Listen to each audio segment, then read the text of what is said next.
Okay.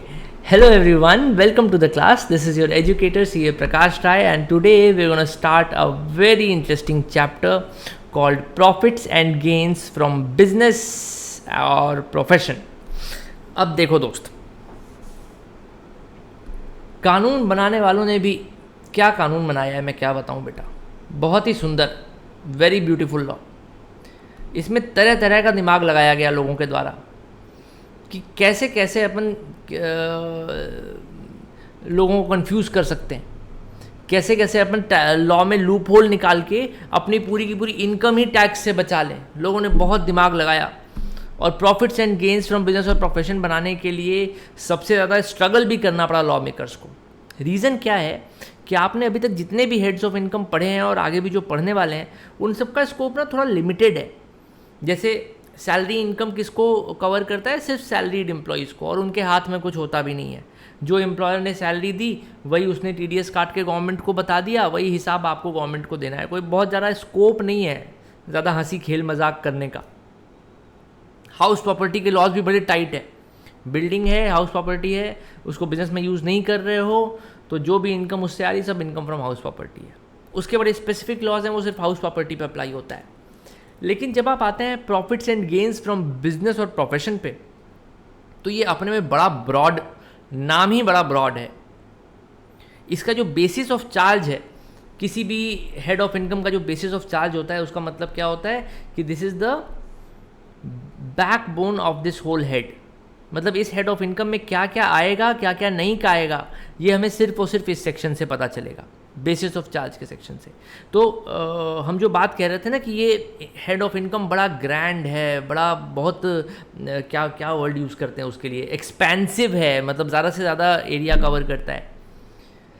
तो इस basis of charge की पहली लाइन देखो क्या लिखी हुई है। The following incomes are chargeable to tax under the head profits and gains of business और प्रोफेशन।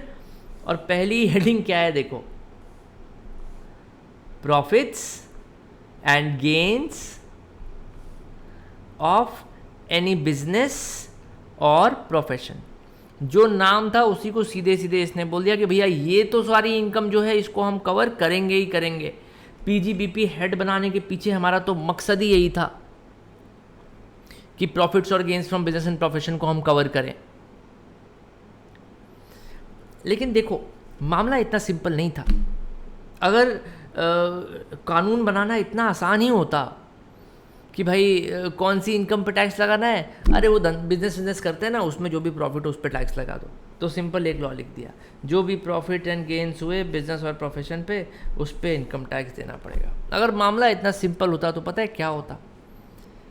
लोग सरकार को बेवकूफ़ बनाने की एक से एक जोरदार क्रिएटिव स्कीम लेके आते।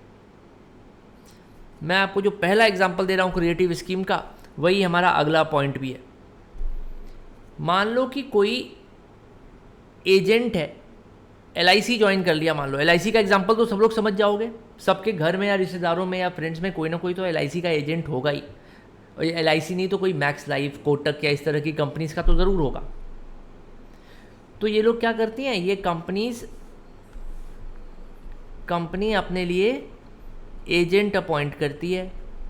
एजेंट क्या करता है, कंपनी के लिए बिजनेस लाता है। ठीक है, एजेंट को कंपनी, ऐसे एक छोटा सा एरो बना देते हैं, बिजनेस लाता है। बिजनेस के बदले एजेंट को क्या मिलता है? कमीशन मिलता है।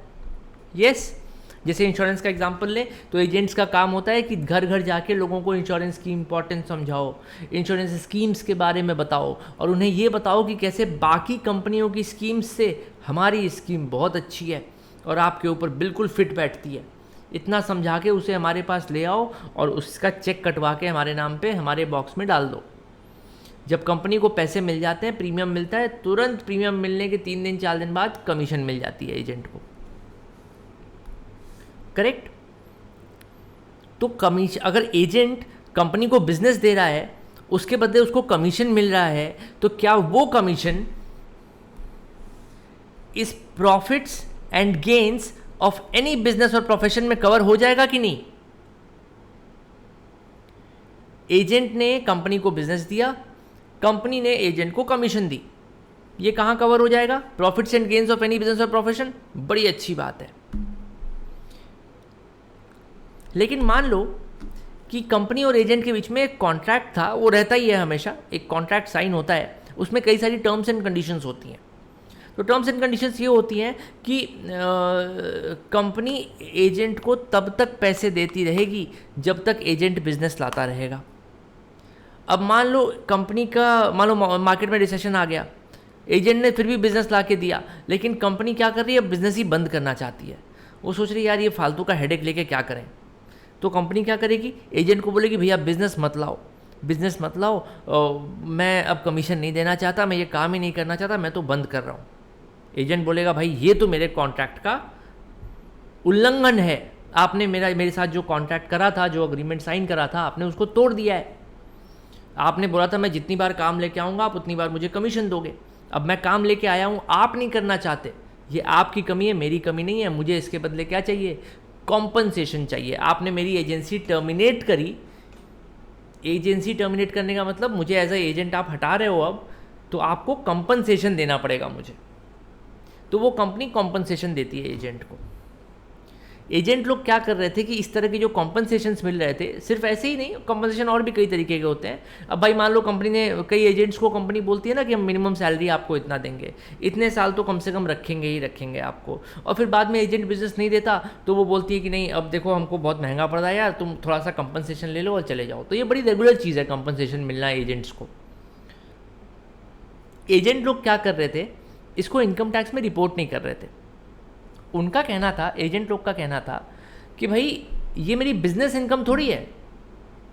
बिजनेस इनकम कब होती है, जब मैंने कोई बिजनेस दिया, कोई क्लाइंट दिया अपने इसको कंपनी को, और कंपनी ने उसके बदले मुझे कमीशन दे दी, तो भाई मेरे को वो बिजनेस की इनकम हो गई।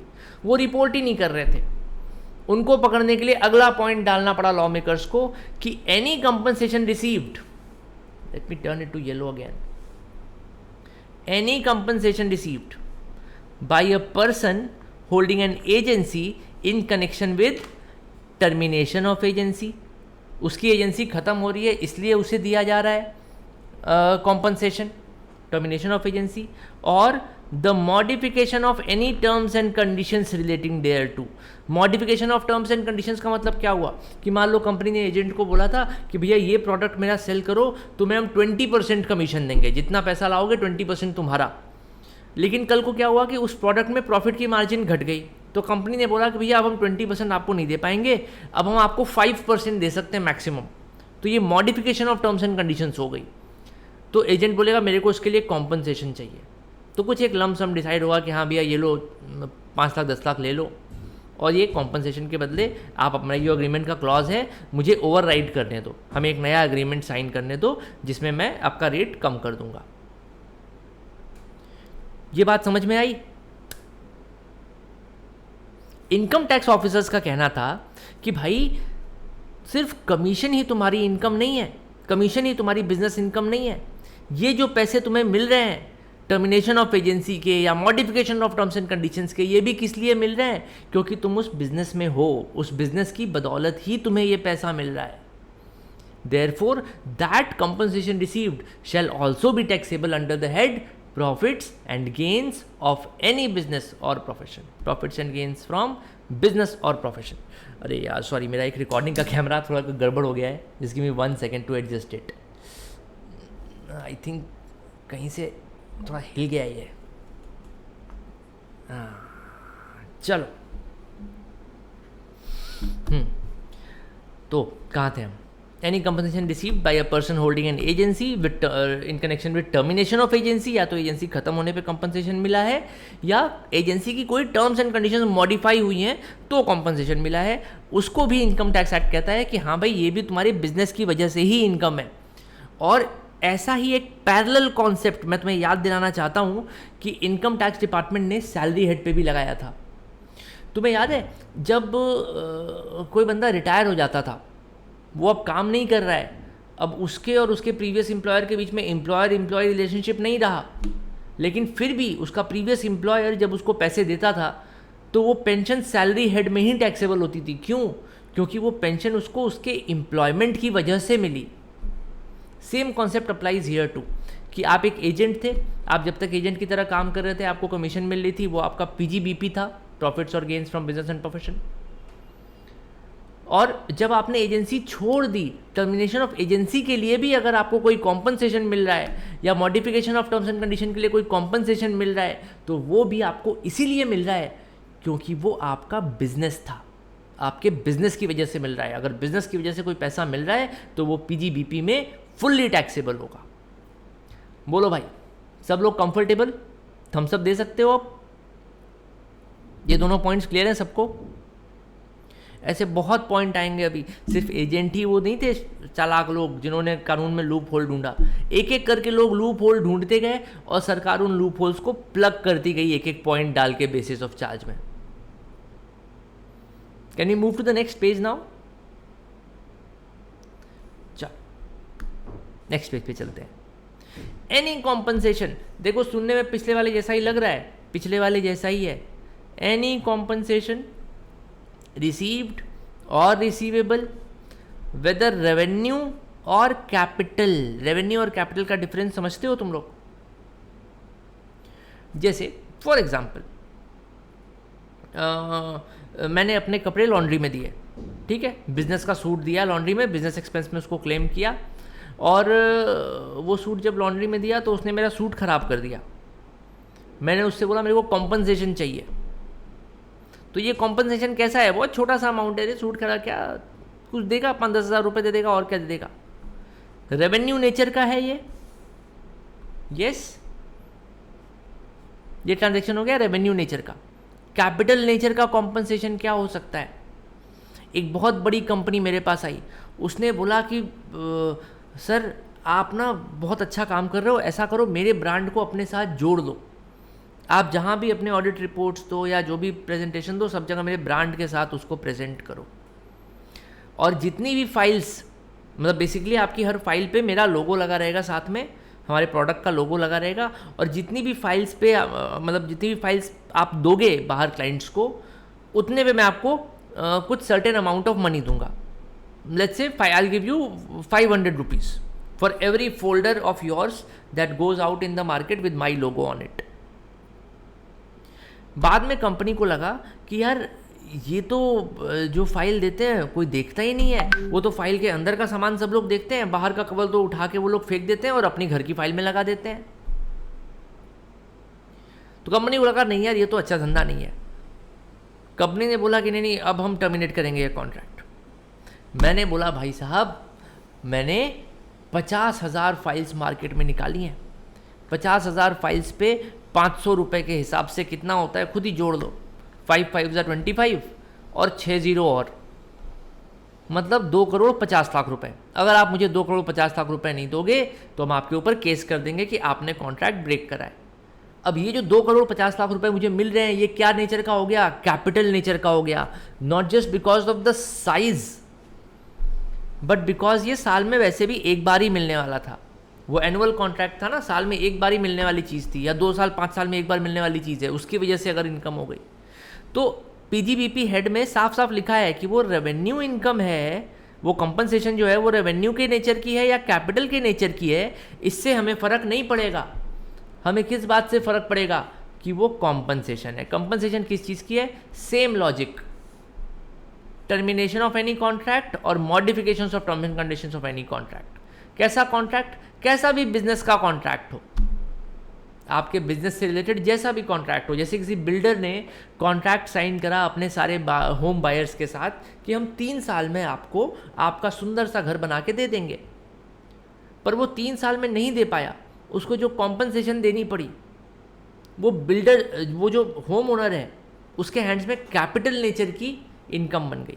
अब अगर होम ओनर मान लो पर्सनली भाई घर की बात करें तो मेरे ख्याल से वो पीजीबीपी में नहीं आएगा, पर अगर उसको ऐसे लोग कि वो बिजनेस ऑफिसेज बना रहा हो, ऑफिसेज सेल कर रहा हो, ऑफिसेज में डिले कर दिया, उसमें कॉम्पनसेशन हो गया।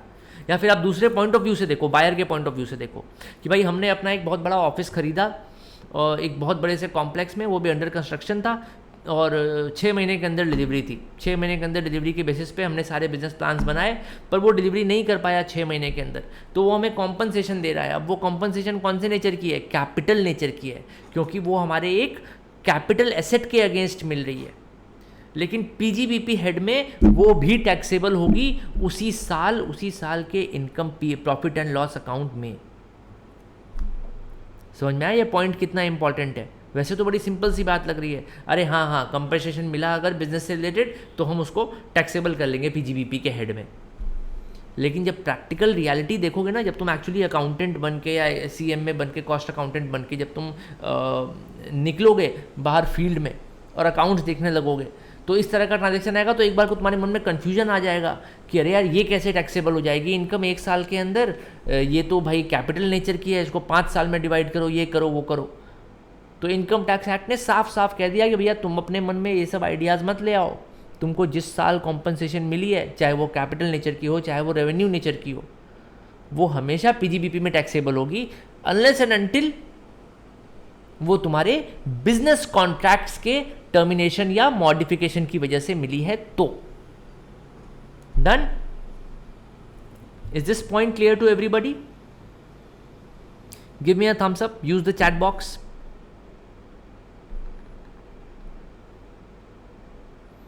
Yes? Okay, chalo. Let's move to the next point. Income derived by a trade, professional or similar association from specific services performed for its members. बहुत ही सिंपल पॉइंट है। देखो पहले तो इसमें जो ये सारी चीज़ों को एक एक करके ब्रेकअप कर लेते हैं। जो ये लिखा है ना, ट्रेड, प्रोफेशनल और सिमिलर एसोसिएशन, तो पहले मैं आपको ट्रेड एसोसिएशंस के बारे में बताता हूँ थोड़ा सा। ट्रेड एसोसिएशंस,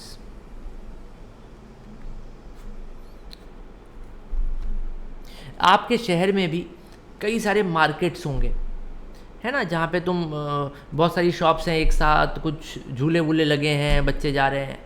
जैसे एक हथुआ मार्केट कहते हैं, हथुआ एक it's a place in Bihar जहाँ के जो राजा थे उन्होंने बनारस में आके कुछ प्रॉपर्टी बनाई, उस पूरे एरिया को हथुआ मार्केट कहते हैं। उनके पीछे उनका होटल भी है। हथुआ मार्केट में बहुत सारी दुकानें हैं बेटा, तरह तरह की, कपड़ों की, जूतों की, there is a tailor, there is a shoe shop, 2-3 CA लोग भी बैठते हैं, मतलब पूरा फुल ऑन मार्केट है, जिम भी है उसमें, सब कुछ है।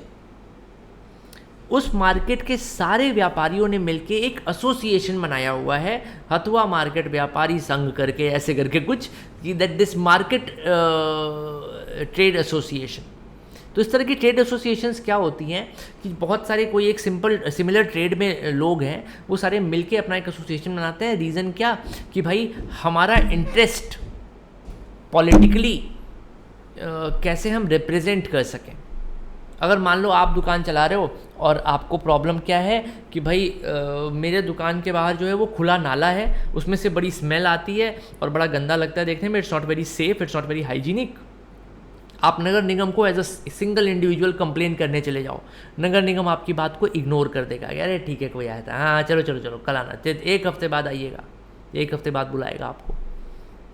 लेकिन वही आपने क्या किया कि आपके जितने भी आसपास के और भी दुकानदार थे सबको इकट्ठा कर लिया, एक एसोसिएशन बना लिया, उस एसोसिएशन का एक प्रेसिडेंट बना दिया कोई मजबूत पर्सनालिटी वाला आदमी, और उस मजबूत पर्सनालिटी वाले आदमी को फूल माला पहना के और सारे लोग झुंड में एक साथ नगर निगम पहुंच गए कि भाई हमारे यहाँ इस कॉम्प्लेक्स में ये समस्या है और नाली का बहुत बड़ी प्रॉब्लम है, हमारा बिजनेस नहीं हो पा रहा है, ये नहीं हो रहा है, वो नहीं हो रहा है।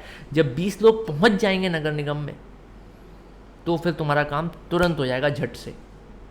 इसलिए बनती है ट्रेड एसोसिएशंस।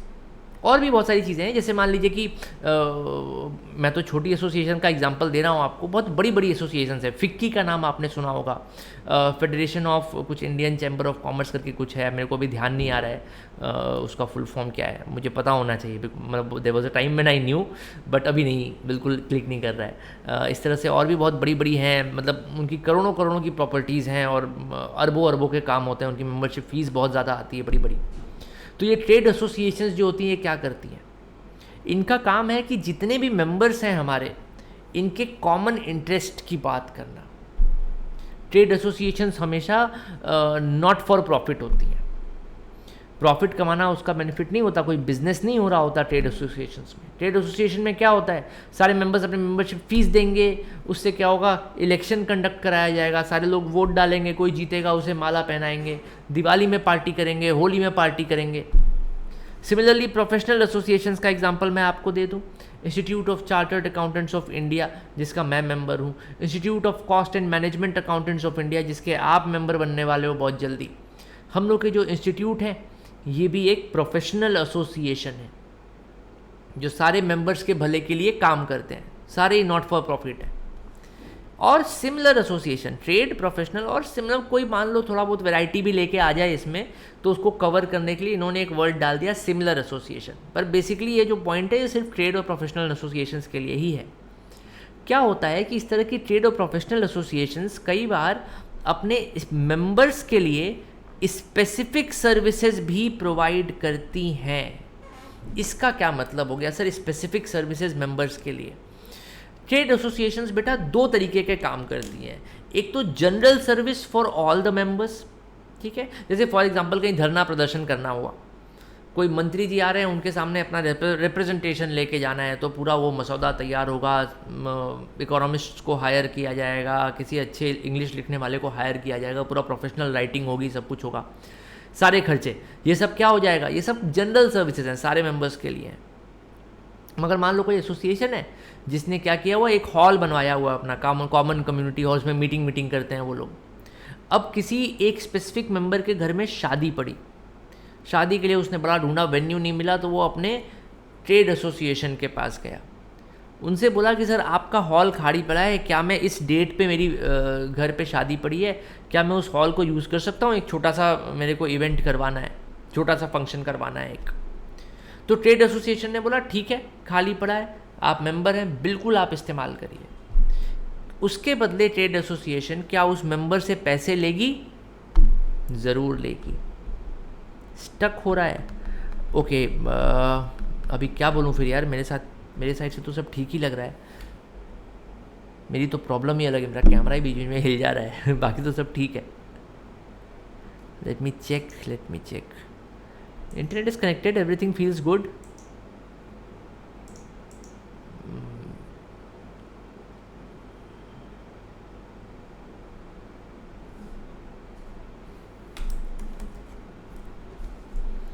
स्टक हो जा रहा है, फिर स्पीड हो जा रहा है, चलो कोई बात नहीं, ये प्रॉब्लम अब कल से नहीं आएगी। मैंने आज इंटरनेट पूरा कनेक्शन लगवा लिया है घर पे, बहुत बढ़िया, और मैं पूरा सेटअप चेंज कर रहा हूँ घर पे, थोड़ा बढ़िया सेटअप करूँगा आराम से, और आई थिंक ये प्रॉब्लम अभी जो अपनी थोड़ी सेटअप की आ रही है शायद कल से नहीं आएगी। लेट्स सी, चलो वापस चलते हैं। अभी तो आवाज़ आ रही है ना अच्छे से? Can you see me and hear me properly? All fine, ठीक है। तो ऐसी associations, trade associations, professional associations जब अपने एक स्पेसिफिक मेंबर के लिए सर्विस प्रोवाइड करती हैं तो उसको बोलती हैं कि भैया ये जो सर्विस हम आपको प्रोवाइड कर रहे हैं इसकी कुछ कॉस्ट लग रही है, वो कॉस्ट आपको बियर करनी पड़ेगी। वो बहुत ज़्यादा पैसे नहीं मांगते, मगर जितनी कॉस्ट लगती है उतनी मांग लेते हैं। बोलते हैं भैया ये पैसे आप बियर कर लेंगे तो हमारी सोसाइटी की ही इनकम बनेगी और हमारी सोसाइटी में ही बाकी मेंबर्स के भले के लिए काम आएगी।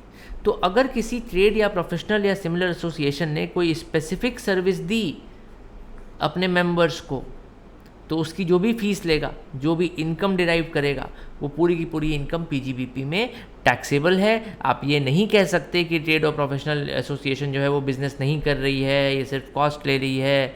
ये सारी बातें बेईमानी है। इनकम टैक्स डिपार्टमेंट कहता है कि आपकी इनकम हुई है, आप इस पर इनकम टैक्स दीजिए। आपका काम स्पेसिफिक मेंबर्स की मदद करना नहीं था, आपको बनाया गया था सबकी मदद करने के लिए। सबकी मदद करने वाली जो इनकम है, चलो वो तो एग्जेम्प्ट हो जाएगी एक बार को, लेकिन जो इस तरह की इनकम है स्पेसिफिक सर्विस वाली, ये पूरी की पूरी टैक्सेबल है। ठीक, okay, yes yes yes, come on man, give me a yes or no. Is the point clear to everybody? Okay, चलो अब मैं इस पर थोड़ा सा आपको और ज्ञान दे सकता हूँ प्रिंसिपल ऑफ म्यूचुअलिटी का, पर मेरे को लग रहा है ज्ञान देने का मज़ा तभी है ना जब क्वेश्चन तुम लोगों की तरफ से आए। मैंने ये पॉइंट में बोला कि यार अरे भाई साहब आज तो ये कैमरा बड़ा ही परेशान कर रहा है, क्या किया जाए, नॉटी कैमरा हो गया ये। Just 1 second, let me check recording हो भी रही है कि नहीं। Okay fine, the recording is on. चलिए मैंने अभी अभी इस पॉइंट में आपको क्या बोला कि अगर कोई ट्रेड प्रोफेशनल या सिमिलर एसोसिएशन अपने किसी मेंबर को स्पेसिफिक सर्विस देती है तो उससे उसकी जो इनकम होती है उस इनकम को हम पीजीबीपी में टैक्स कर लेते हैं। अगर मैं स्पेसिफिक सर्विसेज की बात ना करूं, अगर मैं जनरल सर्विसेज की बात करूं जो कॉमनली हर मेंबर के लिए हो रही है, जैसे मान लो कि एक दिवाली पार्टी का ही आयोजन हुआ और सारे मेंबर्स ने मिलके पैसा डोनेट किया और एक दिवाली की पार्टी हुई, बहुत बढ़िया केटरर किया गया और सारे पटाखे मंगाए गए और बहुत सारी इवेंट्स किए गए उसमें, और ये सारा कुछ करने के बाद भी एसोसिएशन के पास पैसे बच गए, क्या वो एसोसिएशन का प्रॉफिट नहीं है? क्या वो टैक्सेबल नहीं होना चाहिए? क्या ये मन आ रहा है, ये सवाल आ रहा है आपके मन में?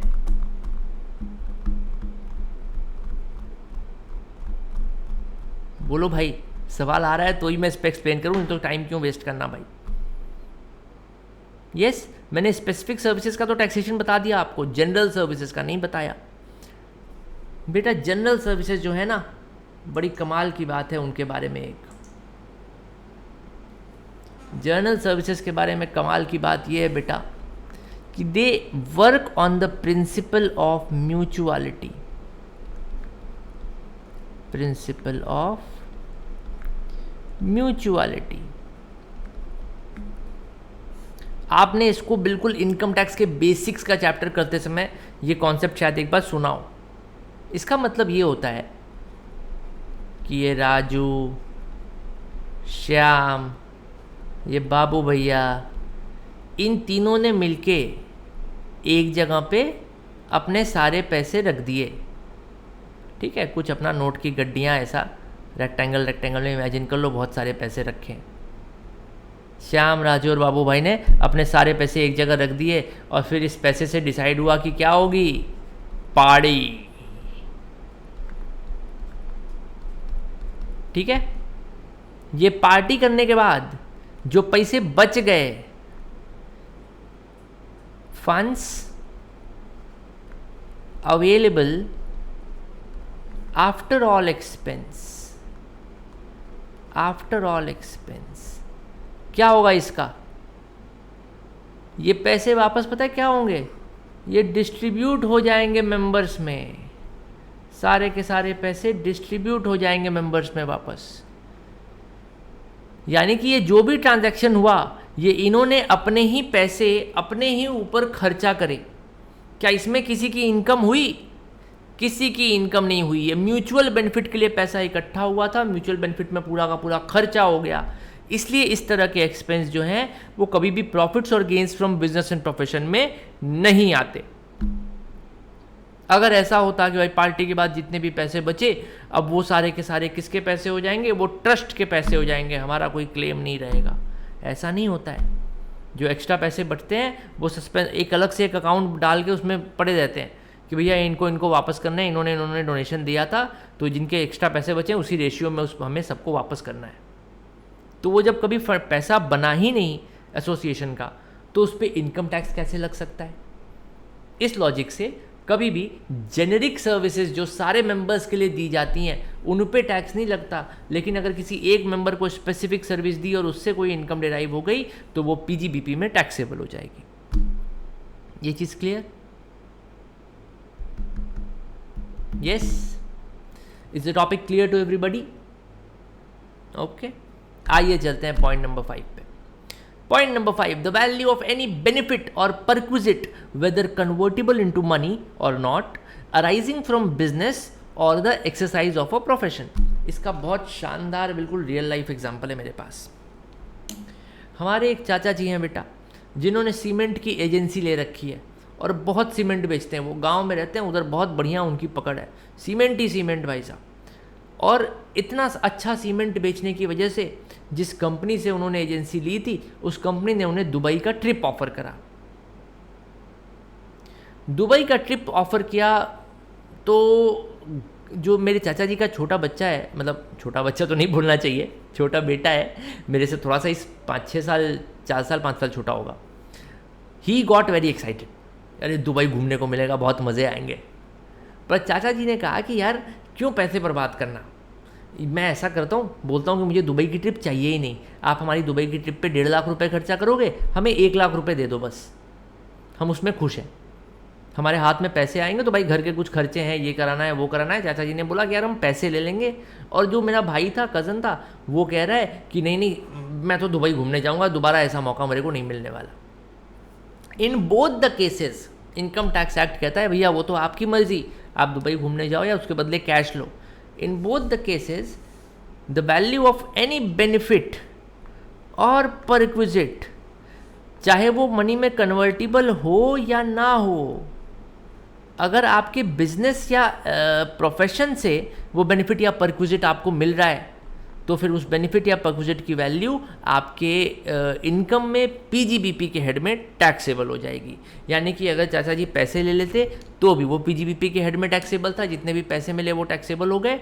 या फिर अगर मेरा भाई दुबई घूमने चला जाता तो उस पूरी ट्रिप की वैल्यूएशन निकाली जाती, and that trip would have formed a part of his income under the head PGPP.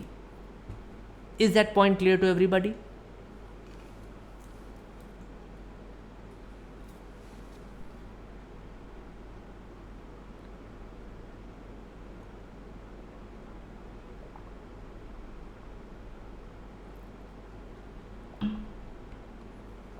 Repeat again?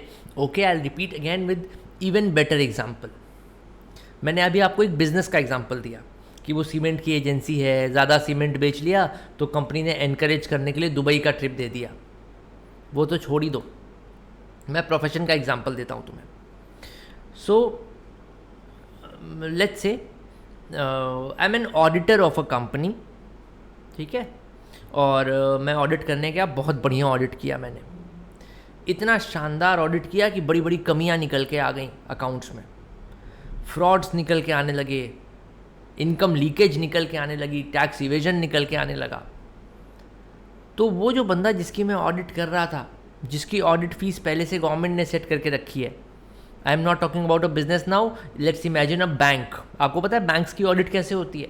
हम जैसे सीए लोग को मिलती है और फीस जो है उसका एक रूल है कि भाई जितने भी लोन्स एडवांसेस हैं उस ब्रांच में उतना ही आपको फ़ीस मिलनी है। आपने चाहे ऑडिट रिपोर्ट अच्छी दी हो ख़राब दी हो, उससे कोई दिक्कत नहीं, आप जो भी ऑडिट रिपोर्ट अपने हिसाब से इंडिपेंडेंट दे रहे हो, आपको उसके बदले इतना certain percentage of loans and advances मिलेगा। तो इस केस में अब वो ऑडिटर को लालच देना चाहता है कि भाई ऐसा करो ना कि वो थोड़ा जो ये सब इनकम लीकेज वीकेज वाली बात है ये छुपा जाओ, थोड़ी सी टैक्स इवेजन वाली बात पे हम लोग थोड़ा पर्दा डाल देते हैं, उस चीज़ को इग्नोर कर देते हैं, बदले में क्या बोलते हो, क्या चाहिए तुम्हें?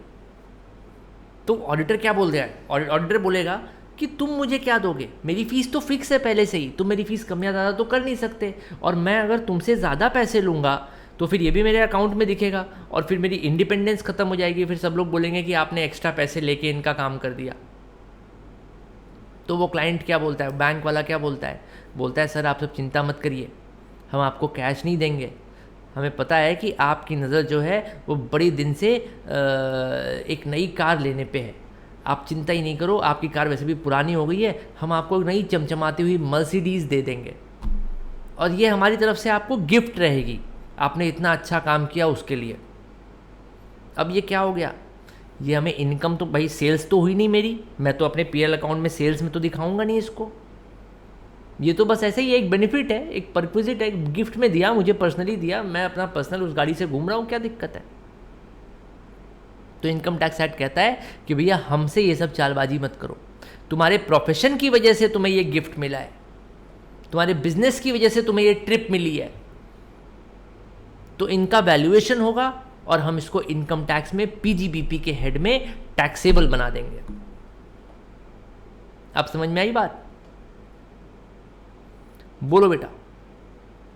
Now everybody comfortable? यहां तक सब लोग सही हैं, किसी को कोई टेंशन तो नहीं? चलो हौले हौले अपन एकदम हौले हौले चलते हैं अगले टॉपिक पे। हल्लू हल्लू, हैदराबाद में बोलते हैं हल्लू हल्लू। चलिए next point, export incentives available to exporters. Income tax act कहता है कि भाई ये जो एक्सपोर्टर्स हैं ना, इनको बड़े बेनिफिट मिल रहे हैं, इनको एक्सपोर्ट इंसेंटिव्स मिल रहे हैं गवर्नमेंट की तरफ से। ये एक्सपोर्ट इंसेंटिव्स हमारे लिए फुली टैक्सेबल हैं, इसको हम अपने टैक्स की रेंज में रखेंगे, इसके ऊपर हम अपना पूरा पकड़ बना के रखेंगे। तो एक एक एक्सपोर्ट इंसेंटिव को, जो ये लॉ बनते समय अवेलेबल था एक्सपोर्टर्स को, सबको लिस्ट कर दिया इन लोगों ने। क्या क्या लिस्ट करा देखो, profit on sale of import entitlement licence. Import entitlement licence क्या होता है? अच्छा, तुम लोग में से कोई ऐसा तो नहीं जिसको एक्सपोर्टर और इम्पोर्टर का मतलब ना पता हो? एक्सपोर्ट इम्पोर्ट तो पता है ना भाई सबको, ठीक है। Profit on sale of import entitlement licence, ये क्या होता है? देखो, बहुत से गुड्स होते हैं बेटा जो इंपोर्ट करने में रेस्ट्रिक्शन होती है, like let's say alcohol, medicines of a lot of types, chemicals of a lot of types, जो थोड़े डेंजरस होते हैं, वो सबको नहीं मिलता इंपोर्ट करने को। या सिर्फ डेंजरस की बात नहीं है, कई बार ना क्या बोलूँ मैं उसको, एक कोटा बना दिया जाता है। मैं एग्जैक्ट वर्ड मेरे को ध्यान नहीं आ रहा है क्या टेक्निकल वर्ड यूज़ होता है, पर एक कोटा टाइप का बना दिया जाता है कि कंट्री में at any point of time इस क्वांटिटी से ज़्यादा का माल इंपोर्ट नहीं होना चाहिए। तो अब हो गया कि अब आपको वेट करना पड़ेगा कि जब ये जो अभी पहले से ही मान लो 1000 टन की लिमिट है, तो 1000 टन माल अगर इंडिया में आ गया तो वो जब कंज्यूम होगा, ख़त्म होगा, उसकी जो स्टोरेज है, जो रिज़र्व है, वो जब कम हो जाएगी, तब आपको फिर फर्दर मिलेगा इंपोर्ट करने का मौका। लेकिन जो एक्सपोर्टर्स होते हैं उनको एनकरेज करने के लिए कि भाई ज़्यादा से ज़्यादा एक्सपोर्ट करो, उनको एनकरेज करने के लिए एक इंपोर्ट एंटाइटलमेंट लाइसेंस दिया जाता है। अगर आपके पास इंपोर्ट एंटाइटलमेंट लाइसेंस है तो वो चीज़ें जिनको इंपोर्ट करने के लिए रिस्ट्रिक्शंस लगी हुई हैं, वो रिस्ट्रिक्शंस आपके लिए ढीली हो जाएंगी। ये इंपोर्ट एंटाइटलमेंट लाइसेंस जो है, इसमें बड़ी स्पेसिफिक टर्म्स एंड कंडीशंस में आपको सारी चीज़ें, ये सारी फैसिलिटी आपको दे दी जाती है। इंपोर्ट एंटाइटलमेंट लाइसेंस जो होता है, कई बार हमें ज़रूरत भी नहीं होती। अब भाई मान लो मैं बहुत बड़ा एक्सपोर्टर हूँ, मैं क्या एक्सपोर्ट करता हूँ? सर्विसेज एक्सपोर्ट करता हूँ। मैं बाहर की कंपनियों के अकाउंट्स कर रहा हूँ, उनका टैक्स रिटर्न्स फाइल कर दे रहा हूँ, सर्विस का एक्सपोर्ट कर रहे हैं हम लोग बहुत बल्क लेवल पे, बहुत सारे लोगों को हमने हायर किया हुआ है और अच्छा एक्सपोर्ट हो रहा है हमारा। हमें कुछ इंपोर्ट करने की ज़रूरत नहीं उसके लिए, पर गवर्नमेंट ने हमें खुश होकर बोल दिया, ये लीजिए भाई साहब आपका इंपोर्ट एंटाइटलमेंट लाइसेंस, आपने सारी क्राइटेरिया फुलफिल कर लिया है, आपने इतने 100 करोड़ का आपने एक्सपोर्ट करा, तो उसका सर्टेन परसेंटेज, इतने 10 करोड़ रुपए का मान लो आपको इंपोर्ट एंटाइटलमेंट लाइसेंस दिया जा रहा है। अब मैं क्या करूंगा इंपोर्ट एंटाइटलमेंट लाइसेंस का? वो 10 करोड़ के लाइसेंस का मतलब क्या हो गया कि मैं 10 करोड़ का माल परचेज कर सकता हूँ, तो उसकी मार्केट में कुछ कीमत भी होगी, कोई ना कोई होगा ना जो वो 10 करोड़ का माल इंपोर्ट करना चाहता है पर वो कर नहीं पा रहा है क्योंकि गवर्नमेंट की रिस्ट्रिक्शन है। अगर उस बेचारे के पास इंपोर्ट एंटाइटलमेंट लाइसेंस होता तो ये 10 करोड़ का माल वो खरीद सकता था। तो वो क्या करेगा? वो मेरे को 10 लाख रुपए देगा, बोलेगा सर आपके पास इंपोर्ट एंटाइटलमेंट लाइसेंस तो है पर आप उसको यूज़ तो कर नहीं पा रहे हो, आप ऐसा करो 10 लाख रुपए मेरे से ले लो, ये इंपोर्ट एंटाइटलमेंट लाइसेंस आप मुझे दे दो। मुझे वो इंपोर्ट एंटाइटलमेंट लाइसेंस देने में क्या कोई तकलीफ़ होगी अंदर से? नहीं, 1 रुपया नहीं लगाया मैंने अलग से इंपोर्ट एंटाइटलमेंट लाइसेंस अप्लाई करने के लिए, गवर्नमेंट ने खुद ही दिया मुझे आगे से। मेरे एक्सपोर्ट्स ही इतने ज़्यादा थे, अब मेरे को फ्री का 10 लाख रुपए मिल रहा है तो मैं क्यों मना करूंगा? Of course I will take that money. तो वो जो 10 लाख रुपए मेरा प्रॉफिट हुआ इंपोर्ट एंटाइटलमेंट लाइसेंस सेल करके, that is taxable under the head PGBP. Saurabh is saying sir imports tax free होगा क्या? नहीं बेटा सौरभ, इंपोर्ट करना ही अपने में एक बहुत बड़ी प्रिविलेज है।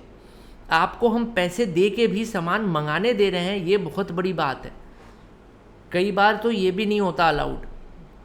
आपको पता है कार्स का वो पहले ऐसा था कि इंपोर्टेड कार्स जो है वो पहले बहुत रिस्ट्रिक्शन था उन पे कि इतने से ज़्यादा सीसी की नहीं होनी चाहिए, ये नहीं होना चाहिए, वो नहीं होना चाहिए।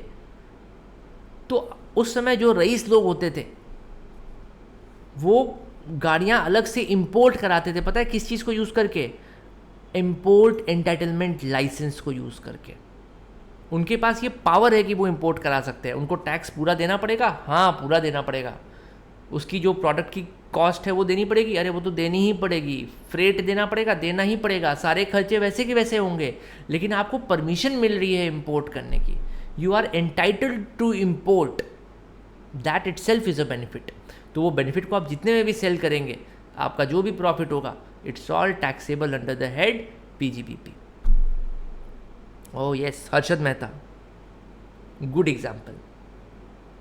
ठीक है। Next, cash assistance received by any person against exports. तो गवर्नमेंट कई बार कैश असिस्टेंस भी देती है।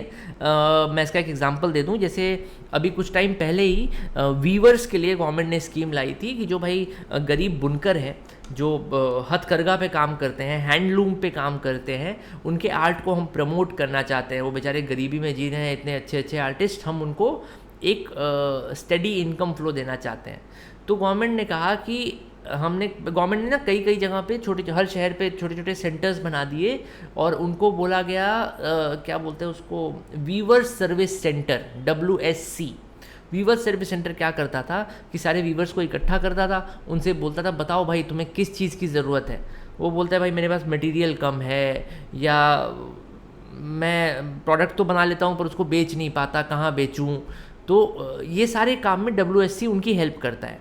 जैसे मटेरियल की प्रॉब्लम अगर है कि भाई अच्छा मटेरियल यहाँ पे नहीं मिल रहा, तो वीवर सर्विस सेंटर क्या करेगा, दूसरे शहर से, दूसरे स्टेट से उन लोगों के लिए मटेरियल इंपोर्ट कराएगा और उनको प्रोवाइड कराएगा कि आओ भाई हमसे खरीद लो, मैं वहाँ से लेके यहाँ तक आ गया हूँ, वो भी कॉस्ट टू कॉस्ट।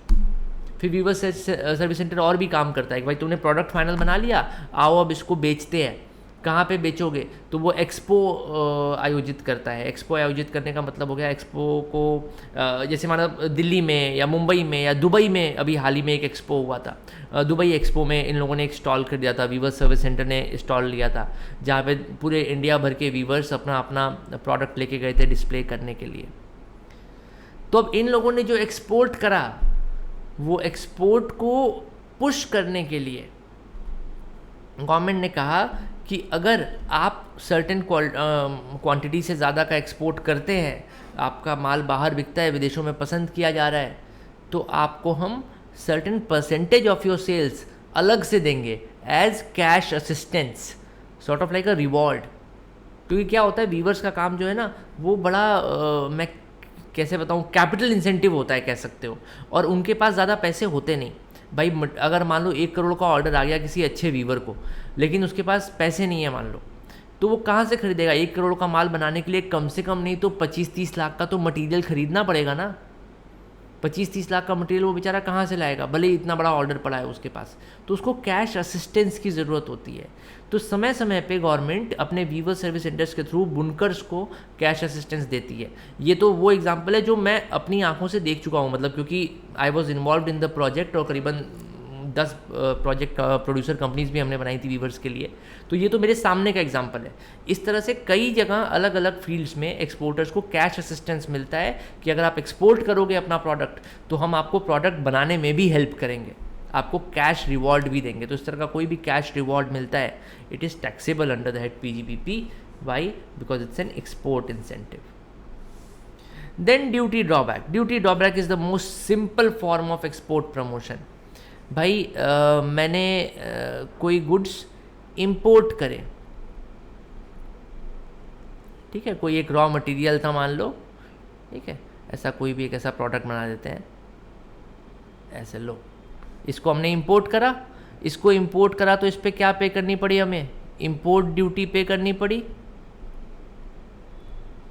फिर हमने इस प्रोडक्ट को बाकी प्रोडक्ट के साथ मिक्स करके एक फाइनल प्रोडक्ट बना दिया। अब इस फाइनल प्रोडक्ट को हमने क्या कर दिया? एक्सपोर्ट कर दिया। क्या एक्सपोर्ट पे कोई GST लगती है? एक्सपोर्ट पे लगती है नो GST। जब आप GST का रिटर्न फाइल करने जाओगे, आप आउटपुट लाइबिलिटी दिखाओगे कि भाई हमें तो कोई GST पे ही नहीं करनी। क्यों? क्योंकि हमने एक्सपोर्ट कर दिया है प्रोडक्ट को। तो जो आपने इंपोर्ट ड्यूटी पे करी है अभी, क्या ये इंपोर्ट ड्यूटी आपके कॉस्ट का हिस्सा बनेगी? बताओ भाई, कॉस्ट एंड मैनेजमेंट अकाउंटेंट हो, बनने वाले हो तुम लोग। जो इंपोर्ट ड्यूटी आपने रॉ मटेरियल इंपोर्ट करते समय पे करी थी, क्या वो आपकी कॉस्ट का हिस्सा बनी होगी? कॉस्ट का हिस्सा बनी होगी तो जो फाइनल प्राइस है उसका भी हिस्सा बनी होगी। आपके एक्सपोर्ट्स महंगे हो गए होंगे, किसकी वजह से? इस इंपोर्ट ड्यूटी की वजह से। तो गवर्नमेंट कहती है चिंता मत करो, अगर तुम एक्सपोर्ट कर रहे हो अपने प्रोडक्ट को, तो रॉ मटेरियल परचेस करते समय तुमने जो इंपोर्ट ड्यूटी पे करी थी, ये सारी इंपोर्ट ड्यूटी हम तुम्हारे बैंक अकाउंट में डाल देंगे, और इसको हम नाम देंगे ड्यूटी ड्रॉबैक। आपने पहले तो इंपोर्ट ड्यूटी पे करी और फिर उसको विड्रॉ कर लिया, वापस ले लिया, ड्यूटी ड्रॉबैक, ये ड्रॉबैक एक वर्ड होता है। This duty drawback is an export incentive and it is fully taxable under income tax act under the head PGBP. ठीक है, यस। ऐसे ही होता है एक ड्यूटी एंटाइटलमेंट पासबुक स्कीम। तो ड्यूटी एंटाइटलमेंट पासबुक स्कीम का मतलब ये होता है कि अगर आप बहुत अच्छे एक्सपोर्टर हैं तो फिर आप जब भी कोई एक जितना भी आप एक्सपोर्ट करेंगे उसकी अमाउंट को ड्यूटी एंटाइटलमेंट पासबुक स्कीम में नोट करते जाएंगे हम लोग, और उसी हिसाब से एक सर्टेन परसेंटेज आपको क्रेडिट देते जाएंगे। उन क्रेडिट्स का आप इस्तेमाल कर सकते हैं while paying the import duty on the import of your raw material. इसको बोलते हैं ड्यूटी एंटाइटलमेंट पासबुक स्कीम। तो अगर मान लो मैंने 100 करोड़ का एक्सपोर्ट करा तो उसका 10%, मैं सिर्फ एक वेग एग्जांपल ले रहा हूँ, this percentage can vary up to anything और अलग अलग स्कीम में अलग अलग ये आता रहता है, पर एक रफ एग्जांपल समझ लो कि मान लो मैंने 100 करोड़ का एक्सपोर्ट करा तो 10 करोड़ रुपए का मेरे को क्रेडिट मिल गया। अब ये 10 करोड़ रुपए से मैं क्या कर सकता हूँ, इंपोर्ट करते समय इंपोर्ट ड्यूटी पे करने के लिए इन 10 करोड़ रुपयों को मैं यूज़ कर सकता हूँ। This is called duty entitlement passbook scheme. तो आपने अपनी ड्यूटी एंटाइटलमेंट पासबुक अगर किसी और को दे दी क्योंकि आपको ज़रूरत नहीं थी, तो वो आपको कुछ पैसे देगा इसके बदले, तो जितने की ड्यूटी है उससे कुछ थोड़ा ज़्यादा ही पैसे लोगे, तो जो भी प्रॉफिट ऑन ट्रांसफ़र हुआ it is taxable under the head PGBP. Similarly duty free replenishment certificate, ये ड्यूटी एंटाइटलमेंट पासबुक जैसा ही होता है। ड्यूटी फ्री रिप्लेनिशमेंट सर्टिफिकेट का मतलब ये हुआ कि आप बिना ड्यूटी पे करे, ये इंपोर्ट ड्यूटी आपको पे ही नहीं करनी। ड्यूटी ड्रॉबैक तो मतलब हुआ कि आपने पे करी और बाद में वापस मिला। ड्यूटी फ्री का मतलब हो गया कि आपको पे ही नहीं करनी। जब ड्यूटी फ्री रिप्लेनिशमेंट सर्टिफिकेट आपके पास है और आपको इंपोर्ट नहीं करना है कुछ भी, तो आप क्या करोगे, किसी और को बेच दो। बेचने पे प्रॉफिट हुआ, सारा का सारा प्रॉफिट कहाँ टैक्सेबल हो जाएगा, under the head PGBP, profits and gains from business और प्रोफेशन। यहां तक सब लोग कंफर्टेबल? बोलो भाई, अभी तक सब समझ में आ रहा है? कुछ बहुत मुश्किल तो नहीं है पीजीबीपी? अभी बस शुरुआत है, अपन सिर्फ बेसिस ऑफ चार्ज पढ़ रहे हैं। Sir last and cash repeat please. ये ड्यूटी फ्री रिप्लेसमेंट सर्टिफिकेट ये रिपीट करें। 4th point cash assistance repeat करें, और ये देखो ये दोनों तो एक जैसा ही है। अच्छा चलो पहले कैश असिस्टेंस रिपीट करते हैं, मैं बिल्कुल सिंपल शब्दों में बताता हूँ। अगर आप एक्सपोर्ट कर रहे हो तो गवर्नमेंट आपको पैसे देगी। Very simple example of a weaver. जो वीवर होता है वो क्या करता है, अपने हाथ से, मैं बनारस का एग्जांपल दे रहा हूँ, तो बनारस में क्या बनारसी साड़ियाँ बड़ी फेमस होती हैं। उसमें सिल्क होता है और जरी का काम होता है। तो जो सिल्क और जरी है they are very expensive raw materials. तो जब किसी को एक्सपोर्ट का ऑर्डर मिलता है बहुत बड़ा, तो वो फंस जाता है कि यार मैं ऑर्डर फुलफिल कैसे करूं, मेरे पास इतने पैसे ही नहीं है कि मैं ये रॉ मटेरियल परचेज़ करूं। तो वो रॉ मटेरियल परचेज़ करने के लिए गवर्नमेंट कई बार क्या करती है, एक्सपोर्टर्स को कैश असिस्टेंस देती है। कैश असिस्टेंस का मतलब उनके अकाउंट में पैसे डाल देगी कि ये लो भाई खरीद लो रॉ मटेरियल। वो पैसे गवर्नमेंट वापस भी नहीं मांगती, वो लोन नहीं देती है कि तुम लोग पैसे लो, रॉ मटेरियल खरीद लो और बेच दो तब दे देना। वो बोलती है रख लो पैसे, कैश असिस्टेंस देती है। तो जब वो आपको रख लो पैसे ऐसे करके देती है गवर्नमेंट, तो of course it's your taxable income under export incentives. ये पॉइंट क्लियर हुआ? कैश असिस्टेंस वाला क्लियर है? Yes, this is complete. अब आ जाओ अगले पॉइंट पे। Duty entitlement passbook scheme, duty free replenishment certificate. So ये क्या है, ये 2 टूल्स हैं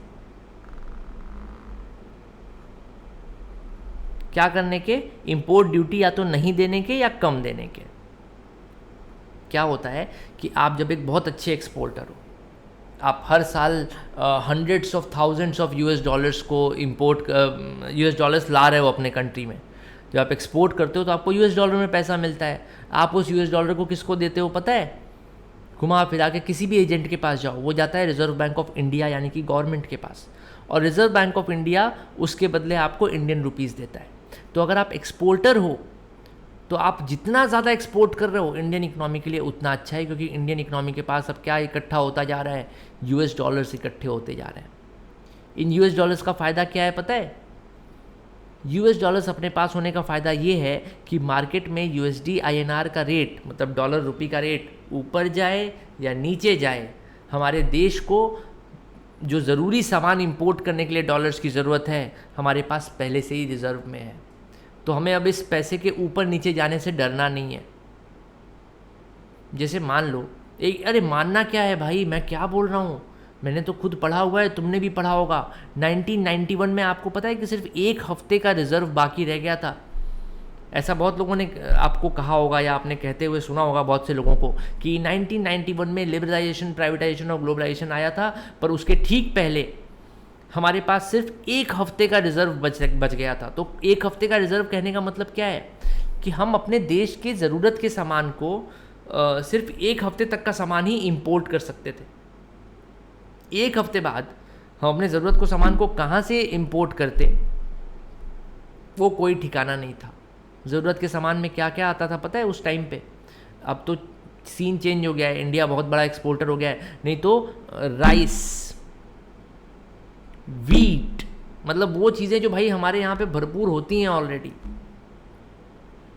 और ऑफ कोर्स क्रूड ऑयल, उस ज़माने से लेके आज के ज़माने तक हम इंपोर्ट कर रहे हैं। हमारी ज़रूरतें हर साल बढ़ती ही जा रही हैं, तो हमारे कंट्री को इन चीज़ों को इंपोर्ट करना ज़रूरी है। इंपोर्ट करने के लिए क्या चाहिए होता है? डॉलर्स। सबको डॉलर चाहिए। डॉलर कहाँ से लाएं?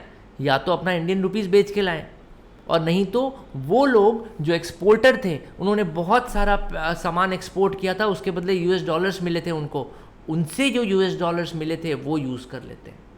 क्योंकि अगर पहले से यूएस डॉलर्स हैं तो हमें एक्सचेंज रेट की चिंता करने की ज़रूरत नहीं है। So having foreign currency makes a economy strong. जिस इकोनॉमी के पास जितनी ज़्यादा फॉरेन करेंसी है वो उतनी ताकतवर होती है। अपनी करेंसी तो कोई भी इकोनॉमी छाप लेती है। अब कल को इंडियन इकोनॉमी को या इंडियन गवर्नमेंट को पैसे की कमी लगे तो क्या वो रिजर्व बैंक ऑफ इंडिया को नहीं बोल सकती कि छाप डालो? कितना छापना है? अरे छाप डालो यार, 10-20 लाख करोड़ तो छाप ही डालो, क्या कमी है पैसे की?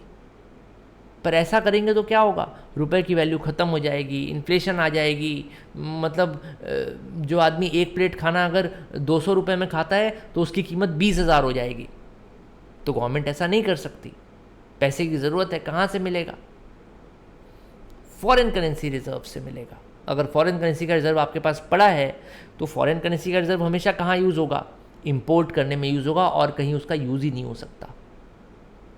ये लॉजिक समझ में आया कि नहीं आया? चाइना के जैसे, जिम्बाब्वे के जैसे, जिम्बाब्वे में ऐसा हुआ था। यस, जिम्बाब्वे में ऐसा हुआ था कि भाई लोग बोरा भर के पैसा ले जाते थे और ये 1 किलो आलू और 2 किलो टमाटर लेके घर आते थे। ये कंडीशन हो गई थी जिम्बाब्वे में। अभी रिकवर कर रहे हैं लोग धीरे धीरे, पर ये सब चीज़ें ऐसा अचानक से ना आती हैं ना अचानक से जाती हैं, धीरे धीरे ही बढ़ती है। तो इतना जो मैंने ज्ञान दिया आपको इंडियन इकोनॉमी पे, ये ज़्यादा ज्ञान के पीछे पर्पस क्या था? मैं आपको ये बताना चाहता हूँ कि इंडियन इकोनॉमी के लिए एक्सपोर्टर्स कितने इंपॉर्टेंट हैं।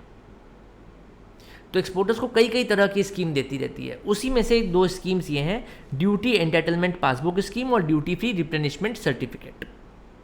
तो अगर आप बहुत अच्छे एक्सपोर्टर हैं, बहुत एक्सपोर्ट कर रहे हैं, खूब सारा फॉरेन करेंसी आ रहा है, तो इंडियन गवर्नमेंट आपको एनकरेज करती है कि भाई बहुत बढ़िया, बहुत सही काम कर रहे हो, ऐसा करो, ये लो, तुमने जो भी इतने सारे एक्सपोर्ट करें उसके बदले ले low duty entitlement passbook scheme.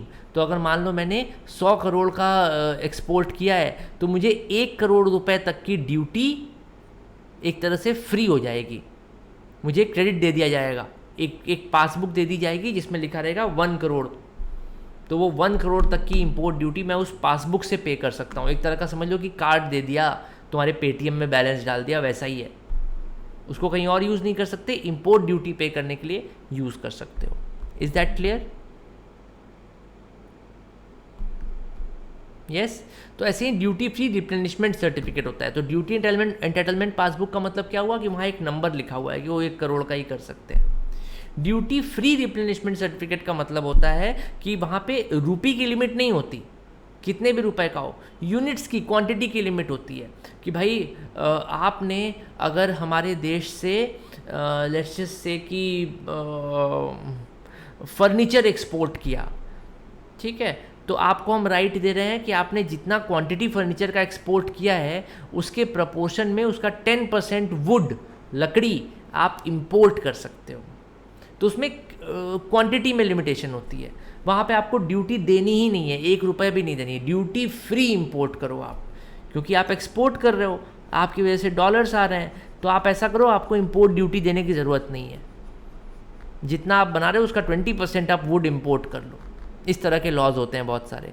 तो ये होती है ड्यूटी फ्री रिप्लेनिशमेंट सर्टिफिकेट। ये दोनों पॉइंट्स ये कह रहे थे कि अगर कोई अपनी ड्यूटी एंटाइटलमेंट पासबुक स्कीम बेच देता, सॉरी स्कीम नहीं, कोई अपनी ड्यूटी एंटाइटलमेंट पासबुक बेच देता है या कोई अपना ड्यूटी फ्री रिप्लेनिशमेंट सर्टिफिकेट बेच देता है और उसको कोई प्रॉफिट होता है इन ट्रांजैक्शंस पे, तो इस प्रॉफिट को हम कहाँ कवर करेंगे? पीजीबीपी में कवर करेंगे। पीजीबीपी में टैक्सेबल होगा ऐसा profit. Why? Because such gains are arising to you because you are in this business. Same logic अभी जो पीछे वाले पॉइंट्स में लगाया हमने। Clear? Can we move to the next page?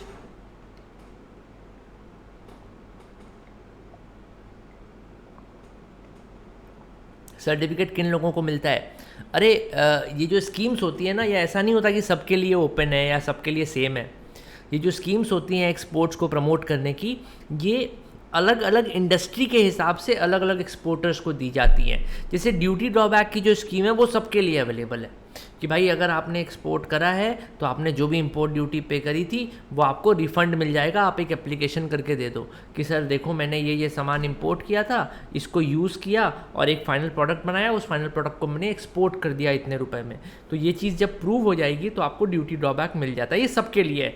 लेकिन जो बाकी चीज़ें मैं आपको बता रहा हूँ, import entitlement licence, cash assistance, duty entitlement passbook scheme, duty free replenishment certificate, ये सारी चीज़ें जो हैं ये इंडस्ट्री स्पेसिफिक हैं। जैसे कैश असिस्टेंस का मैंने जो आपको एग्जांपल दिया, वो कौन सी इंडस्ट्री में मिल रहा था? सिर्फ और सिर्फ हैंडलूम इंडस्ट्री में वीवर्स को मिल रहा था जो एक्सपोर्ट करते थे अपना प्रोडक्ट। ये सबके लिए नहीं है cash assistance. Import entitlement licence भी ऐसे ही सबको नहीं मिलता है। जिस इंडस्ट्री में इम्पोर्ट पे रेस्ट्रिक्शन है उस इंडस्ट्री में दिया जाता है import entitlement licence. Duty entitlement passbook scheme भी इसी तरह से इंडस्ट्री स्पेसिफिक है कि आप इस इंडस्ट्री में तो आपको मिलेगा। ड्यूटी फ्री रिप्लेनिशमेंट सर्टिफिकेट भी सिमिलरली इंडस्ट्री स्पेसिफिक है। ठीक है, तो अलग अलग इंडस्ट्रीज़ को दिया जाता है। ज़रूरी नहीं है कि सारे ही इंडस्ट्रियलिस्ट इसको यूज़ कर सकें। डन? ओके, अब देखो नेक्स्ट पॉइंट। अभी तक हम क्या पढ़ रहे हैं? बाय द वे इतनी देर से पढ़ रहे हैं, तुम लोग ये ना भूल ना जाओ कि हम क्या टॉपिक पे हैं। हम पीजीबीपी का बेसिस ऑफ चार्ज पढ़ रहे हैं। हम ये जितने भी पॉइंट्स पढ़ते जा रहे हैं, ये सारे पॉइंट्स हमें क्या बता रहे हैं कि ये इनकम भी पीजीबीपी में टैक्सेबल होगी, ये इनकम भी पीजीबीपी में टैक्सेबल होगी, ये इनकम भी पीजीबीपी में टैक्सेबल होगी। तो जितने भी पॉइंट्स आप पढ़ते जा रहे हो वो सारे पीजीबीपी का दायरा बढ़ाते जा रहे हैं। ठीक है, आ जाओ। Any interest, salary, bonus, commission or remuneration received by a partner from firm to the extent allowed under section 40B।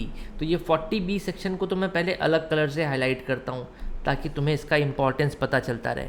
40B बड़ा ही इंपॉर्टेंट सेक्शन है, इससे बहुत सारे क्वेश्चंस आने वाले हैं तुमको। अभी हम 40B के बारे में डिस्कशन नहीं करेंगे। हम बस आपको इतना बताएंगे कि जब कोई पार्टनर अपने फर्म से इंटरेस्ट ऑन कैपिटल लेता है, सैलरी लेता है, बोनस लेता है, कमीशन लेता है या किसी तरह की रेम्यूनरेशन लेता है, तो वो सारी की सारी इनकम उस पार्टनर के लिए बिजनेस इनकम होती है। बिजनेस इनकम होती है। कब? जब पार्टनर ले रहा हो अपनी ही पार्टनरशिप फर्म से। Because the partner is owner of the firm, तो पार्टनर जो भी पैसा फर्म से निकाल रहा है वो सारा का सारा बिजनेस इनकम में चला जाएगा, फुल्ली टैक्सेबल होगा, चाहे वो उसको इंटरेस्ट बोल के निकाले, चाहे सैलरी बोल के निकाले, चाहे बोनस बोल के निकाले, या कमीशन बोल के निकाले, या रेमुनरेशन बोल के निकाले। ये सेम चीज़ मैंने आपको बताई हुई है, पता है कब? जब हम सैलरी हेड पढ़ रहे थे। तो सैलरी हेड के बेसिक कॉन्सेप्ट्स में मैंने आपको बताया था कि ज़रूरी नहीं है कि जो पैसा सैलरी बोल के दिया जाए वो सैलरी हेड में टैक्सेबल ही हो। सैलरी हेड में टैक्सेबल होने के लिए क्या ज़रूरी था? एम्प्लॉयर एम्प्लॉय रिलेशनशिप ज़रूरी था।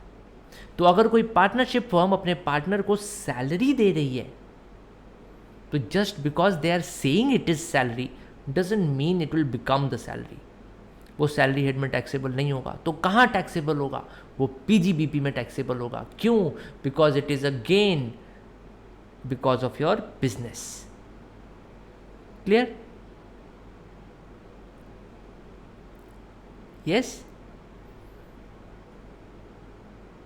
ये चीज़ सबको क्लियर है? कोई डाउट तो नहीं? 40B क्या करता है? 40B बोलता है कि यार ये जो तुम इंटरेस्ट सैलरी अपने मन से लिए जा रहे हो ना, सारी की सारी हम पार्टनरशिप फर्म को खर्चे की तरह अलाउ नहीं करेंगे। तो 40B बोलता है कि हम आपको कुछ लिमिट बता रहे हैं कि आप इतना इंटरेस्ट लो तो आपको अलाउ हो जाएगा, इतना सैलरी लो तो आपको अलाउ हो जाएगा। तो इस तरह की जो लिमिट्स हैं इसको हम पढ़ेंगे सेक्शन 40B में बाद में, इसी चैप्टर में आएगा, थोड़ा आगे जाके आएगा। क्लियर? पॉइंट नंबर 8 कहता है एनी सम रिसीव्ड फॉर, अरे ये देखो बेटा, not carrying out any activity, not to share any know how. बताइए भाई साहब, आज ये गंगा उल्टी कैसे बह रही है? इस दुनिया में बेटा मैं जब से पैदा हुआ हूँ संघर्ष ही किए जा रहा हूँ। मैं कितना भी काम करता हूँ लोग मुझे थोड़े से ही पैसे देते हैं। मैंने एक कंपनी का ऑडिट किया था भाई साहब, 1 हफ्ता मेहनत करी थी उसका ऑडिट करने में, सिर्फ 1 लाख रुपए दिया मेरे को, 1 हफ्ते के ऑडिट पे 1 लाख भाई साहब। पर ये देखो पीजीबीपी हेड में क्या बोल रहा है कि तुम्हें काम ना करने का कोई पैसा मिला क्या? Any sum received for not carrying out any activity. आज क्या करना है सर? कुछ नहीं करना है भाई, आज बिस्तर पे जाके सो जाओ। अगले दिन सुबह होके आए, नहा धो के फिर बॉस के पास पहुंचे, बॉस आज बताओ क्या करना है? आज तो मैं बिल्कुल एनर्जेटिक हूँ, मैं कल रेस्ट करके आया हूँ। बॉस बोले कुछ नहीं यार, आज तो मैं तो कह रहा हूँ नेटफ्लिक्स देख लेते हैं, आज कोई काम वाम करने की ज़रूरत थोड़ी है, चिल करो, do not carry out any activity. पैसे चाहिए? ये लो। सोचो ऐसा होता जीवन तो कितना ही सुख होता जीवन में बेटा, आनंद ही आनंद। बेटा ऐसा कुछ लोगों के साथ होता है। I give you a very good example. पहले पहला वाला पॉइंट पूरा पढ़ते हैं। Any sum received for not carrying out any activity in relation to any business और प्रोफेशन।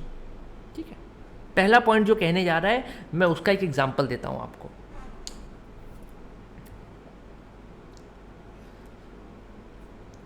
आपको पॉपुलर एग्जाम्पल दूं ऐसी कंपनी का जो तुम पहचान जाओगे, या ऐसे ही कुछ भी ABCD करके बता दूं? नहीं, ऐसा कंपनी का एग्जाम्पल देता हूं जिसका नाम तुम सबने सुना होगा। मैकडॉनल्ड्स का नाम सुना है? Everybody knows McDonald's, yes? Do you know how McDonald's started? आज मैं आपको थोड़ा सा टाइम लेके मैकडॉनल्ड्स की स्टोरी सुनाता हूँ, क्योंकि ये स्टोरी आपको पीजीबीपी में बड़े कॉन्सेप्ट समझने में हेल्प करेगी। एक सेल्समैन था।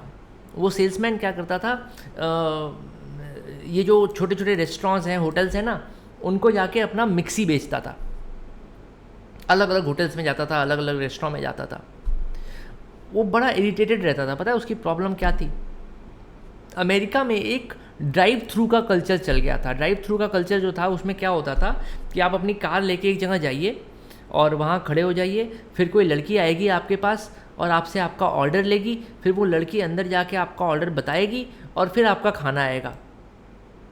इस कल्चर में बड़ा टाइम वेस्ट होता था। एक तो भाई लड़की खाली नहीं रहती थी। अगर कोई सुंदर कन्या हो गई तो सारे लगे छेड़ने उसको, कोई बोल रहा है नहीं मेरा ऑर्डर लो, कोई बोल रहा है नहीं मेरा ऑर्डर लो। एक तो ये समस्या थी। दूसरी बात कि इतने सारे ऑर्डर्स होने की वजह से कई बार भाई जो स्टाफ ऑर्डर ले रहा है वो कंफ्यूज हो जाता था और अंदर जाके रेस्टोरेंट में गलत ऑर्डर लिखवा आता था और कस्टमर को जो चाहिए था वो मिलता नहीं था। डिले भी हो रहा था ऑर्डर्स भी ख़राब हो रहे थे। वो सेल्समैन अलग अलग रेस्टोरेंट में जाता था और हर रेस्टोरेंट में सेम प्रॉब्लम देखता था। जब वो मैकडॉनल्ड्स में गया, McDonald's was also a restaurant at that point of time, पर वो हमारा मैकडॉनल्ड्स नहीं था जैसा तुम पहचानते हो। उस समय वो एक अलग टाइप का मैकडॉनल्ड्स था, वो एक ड्राइव थ्रू था और उसका लोगो भी ऐसा टाइप का नहीं था, ये लोगो भी बाद में बनाया गया है। बस एक सिंपल बर्गर देने वाला एक छोटा सा फूड ट्रक था। वो उस फूड ट्रक के पास गया तो देखा अरे कोई गाड़ी तो आसपास खड़ी हुई दिखाई नहीं दे रही है, तो यहाँ पे क्या सिस्टम होगा। तो वो गया, गाड़ी से उतर के काउंटर पे पूछा कि क्या भैया कुछ खाने वाने को मिलेगा। तो उसने बोला हाँ सर बिल्कुल, क्या चाहिए, ये देखिए सामने मेन्यू है, बर्गर सेलेक्ट करिए। उसने फटाक से बर्गर सेलेक्ट किया और उसके सामने बिल्कुल फैक्ट्री स्टाइल में फटाफट उसने बन निकाला, फटाफट बर्गर बनाया, हाथ के हाथ दे दिया। वो सेल्समैन तो खुश ही हो गया, वो बोला यार ये तो बड़ी गजब की चीज़ है, देखो कितना फटाफट से इसने ऑर्डर प्रिपेयर कर दिया हमारा, और कोई डिले नहीं, कोई गड़बड़ नहीं, मैंने जो मांगा था मेरे को वो मिला। और तो और इस रेस्टोरेंट की कॉस्ट भी नहीं है, क्योंकि ये अलग से स्टाफ को हायर नहीं कर रहा ये सारा ऑर्डर रिसीव करने के लिए और ये सब करने के लिए। उसको ये आइडिया बहुत सही लगा। वो सेल्समैन अपना नौकरी से रिज़ाइन करके मैकडॉनल्ड्स बेसिकली दो भाई थे, तो दो भाइयों का बिजनेस था। McDonald was the surname, तो McDonald's was the surname of those two brothers. तो वो जो दो भाई थे उनका ओरिजिनल रेस्टोरेंट था, उसको ये सेल्समैन ने एग्रीमेंट कर लिया, कह सकते हो। उन्होंने कॉन्ट्रैक्ट कर लिया सेल्समैन ने कि यार मैं तुम्हारे रेस्टोरेंट का ना काया पलट कर दूंगा, बस तुम मेरी बात सुनो, मैं जैसे जैसे बता रहा हूँ करते जाओ, मुझे पार्टनर बना लो और रेस्टोरेंट तुम्हारा ही है, कैपिटल तुम्हारा ही लगेगा, बस मैं बताऊँगा कैसे बिजनेस करना है, इसके लिए मेरे को बदले में प्रॉफिट दे देना। इस एग्रीमेंट पे बात चालू हुई, धीरे धीरे बिजनेस बढ़ने लगा और फिर जो वो सेल्समैन वाला बंदा था, basically he is the main owner of the McDonald's, ऐसे नहीं बोलना चाहिए सेल्समैन वाला बंदा, क्योंकि मेरे को उसका नाम याद नहीं आ रहा है। तो उस बंदे ने क्या किया कि मैकडॉनल्ड्स को एक फ्रेंचाइज मॉडल में कन्वर्ट कर दिया और बोला कि जो भी हमारे रेस्टोरेंट की फ्रेंचाइजी लेना चाहता है, मैकडॉनल्ड्स तब तक बहुत बड़ा नाम हो गया था लोकल यूएस में और बहुत पॉपुलर हो गया था, कि जो भी हमारा रेस्टोरेंट खोलना चाहता है हम उसको भी खुलवा सकते हैं, क्योंकि उसने हर चीज़ को साइंटिफिक करा हुआ था कि हाँ ये आलू यहाँ से जाएगा, वो पपीता यहाँ से आएगा, और जो भी है सारा process. The founders, yes there was this movie the founders, speedy system, कि भाई कम से कम टाइम लगे बर्गर्स प्रिपेयर करने में। तो उसने पूरा साइंटिफिक तरीका बोला कि अगर आप मेरी फ्रेंचाइजी लेना चाहते हो तो पता है क्या करो, एक ज़मीन खरीदो, वो ज़मीन हमें बेच दो और हमें वो ज़मीन देने के बदले हम आपको क्या करेंगे, ये फ्रेंचाइजी दे देंगे। उस फ्रेंचाइजी को आप उसी ज़मीन पे चलाओ और बहुत थोड़ा सा हमें प्रॉफिट अपना शेयर कर देना, छोटा सा एक रॉयल्टी के नाम पे। तुम्हें रेस्टोरेंट कैसे चलाना है हम बताएंगे, आजीवन तुम चलाते रहो, आजीवन पैसा कमाते रहोगे। तो ज़मीन पे मैकडॉनल्ड्स बनवाना तो अब बुरा आइडिया नहीं लग रहा था लोगों को, उनको लगा ठीक है यार क्या ही फ़र्क पड़ता है। तो धीरे धीरे इन्होंने अपने बिज़नेस को ग्रो कर दिया और अपने मेन बिज़नेस से, फूड बिज़नेस से ये शिफ्ट हो गए रियल एस्टेट बिज़नेस में।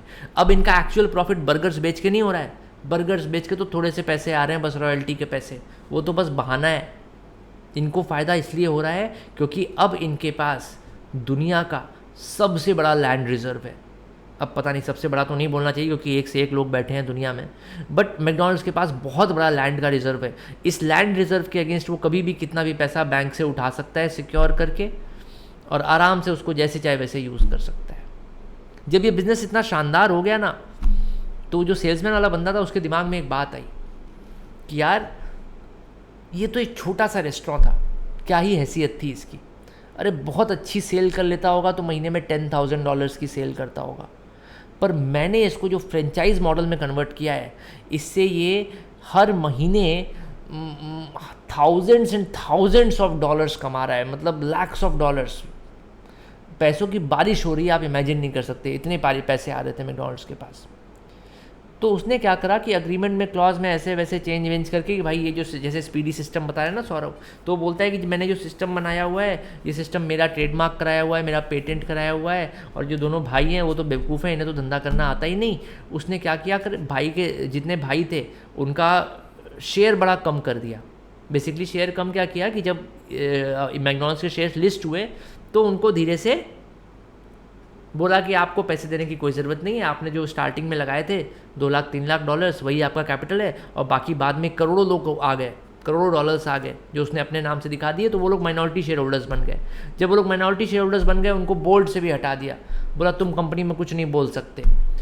धीरे धीरे करके बात ये आई कि दोनों भाइयों ने बोला कि यार देखो, इस तरह तुम्हारे साथ हम काम नहीं कर सकते, तुम लोग बहुत वो कर दियो यार, परेशान कर दियो, बहुत बेइज्जत कर दियो, हमें अलग कर दो। जब उन दोनों भाइयों को अलग किया गया तो उन दोनों भाइयों को बोला गया कि ठीक है, आप इस ब्रांड को छोड़ दो, इस पर कोई भी क्लेम मत करना, अब ये ब्रांड मेरा हो गया है, अब हम आपको उसके बदले थोड़ी सी कुछ रॉयल्टी देंगे कुछ टाइम तक, और एक मुश्त एक बड़ा अमाउंट देंगे। वो रॉयल्टी भी तो थी, वो कुछ पीरियड ऑफ टाइम के लिए थी, वो परमानेंट नहीं थी। कुछ टाइम तक उनको रॉयल्टी भी दी गई और एक बहुत बड़ा अमाउंट भी कुछ पे किया गया वन एट अ टाइम, पर एक बार पैसे देके उनको बिज़नेस से अलग कर दिया गया। जब वो बिज़नेस से अलग हुए तो एग्रीमेंट में साफ साफ लिखा था कि आप दोबारा बर्गर्स या रेस्टोरेंट, बेसिकली बर्गर्स क्या, उसने बोला रेस्टोरेंट बिजनेस में ही नहीं आ सकते। You are being paid to not enter into the restaurant business again. अब समझ में आया लॉजिक? कुछ ना करने के पैसे तब मिलते हैं जब तुमने बहुत कुछ कर लिया हो जिंदगी में। So any sum received for not carrying out any activity in relation to any business or profession, it is taxable under the head PGBP. Similarly, not to share any know-how, patent, copyright, trademark, तो मैं इसका example दे दूं कि जब भी कोई भी बड़ी कंपनी किसी साइंटिस्ट को हायर करती है, मैं बिल्कुल सीधा सीधा एग्जांपल अपने खुद के रिश्तेदार का देता हूँ। हमारे एक बड़े प्यारे जीजा जी हैं, वो जीजा जी जो है वो साइंटिस्ट हैं, उन्होंने पता नहीं IIT से एमटेक किया है, क्या किया है, बहुत ही तेज़ है। तो उन्होंने फैक्ट्री में डायमंड्स बनाने का एक ऐसा फॉर्मूला निकाला है, उन्होंने और उनकी टीम ने, उनके कुछ फ्रेंड्स हैं, सबने मिलकर निकाला है। तो उन्होंने ऐसा फॉर्मूला निकाला है कि फैक्ट्री में आप ऐसे डायमंड्स बना सकते हैं जो किसी भी ओरिजिनल डायमंड के अगेंस्ट कोई भी टेस्ट फेल नहीं होंगे। डायमंड्स की असलियत चेक करने के लिए कई तरीके के टेस्ट होते हैं भाई, कभी ये केमिकल, कुछ केमिकल्स डाले जाते हैं, कोई लाइट फेंकी जाती है, कोई इंफ्रारेड में देखता है, कोई ये करता है, वो करता है, वो लेंस लगा के देखते हैं। इन्होंने ऐसा डायमंड बना लिया फैक्ट्री में जो कोई भी टेस्ट हो पता नहीं चलेगा कि ये नकली डायमंड है। ऑफ कोर्स उसकी कॉस्ट असली डायमंड से बहुत कम पड़ेगी। जैसे फैक्ट्री में बनते हैं ना अमेरिकन डायमंड्स, जो सस्ती ज्वेलरीज में लगे रहते हैं, उसी का सुपीरियर वर्जन। जब उन्होंने ये जोरदार इन्वेंशन किया, जीजा जी और उनकी टीम खुश तो बड़े हुए, पर किसी के भी जेब में इतना पैसा नहीं था कि इस इन्वेंशन का कोई यूज़ कर पाते। तो सूरत का एक बहुत बड़ा व्यापारी था, उन्होंने हमारे जीजा जी से कहा कि भाई साहब, आपका इन्वेंशन मुझे बहुत अच्छा लगा, मैं पहले से ही डायमंड इंडस्ट्री में हूँ, मैं आपके बिजनेस को सपोर्ट, आपके इन्वेंशन को सपोर्ट करना चाहता हूँ, so let's enter into a contract. उन्होंने कॉन्ट्रैक्ट क्या किया जीजा जी के साथ पता है?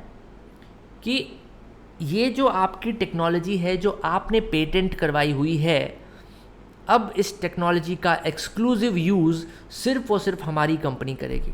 ऑफ कोर्स उसके बदले उनको बोला गया कि आपके शेयर्स में, कंपनी में शेयर्स भी होंगे और आपका पूरा अधिकार रहेगा कंपनी के ऊपर, you are also an owner of the company, पर ये कंपनी के पास राइट है, इंडिविजुअली आपके पास नहीं है। अब भले इन्वेंशन आपका हो, कंपनी आपको पैसे दे रही है बेहिसाब, आपको फंडिंग दे रही है। 300 करोड़ की फंडिंग हुई थी इस प्रोजेक्ट पे, अप्रॉक्स 300 करोड़ रुपए का एक्सपेंस हुआ था, और प्लस जीजा जी को जो पैसे मिले अलग से अलग। आजकल जीजा जी किस में घूमते हैं, कौन सी गाड़ी खरीदी आज उन्होंने?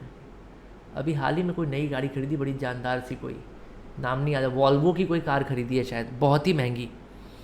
भाई साहब, हमारे जीजा जी सीधे साधे आदमी जो गाँव में रहते, चावल दाल खाते थे, चावल दाल आलू का चोखा, इतना खिला दो मेरे जीजा जी खुश हो जाते हैं। और उनको भाई साहब बिल्कुल एकदम 5 स्टार लग्जरी मिल गई है अब। पर उसके पीछे शर्त क्या है कि आप अपना नो हाउ, अपना पेटेंट, अपना कॉपीराइट किसी और के साथ शेयर नहीं कर सकेंगे। Not to share any know how, patent, copyright, trademark etcetera.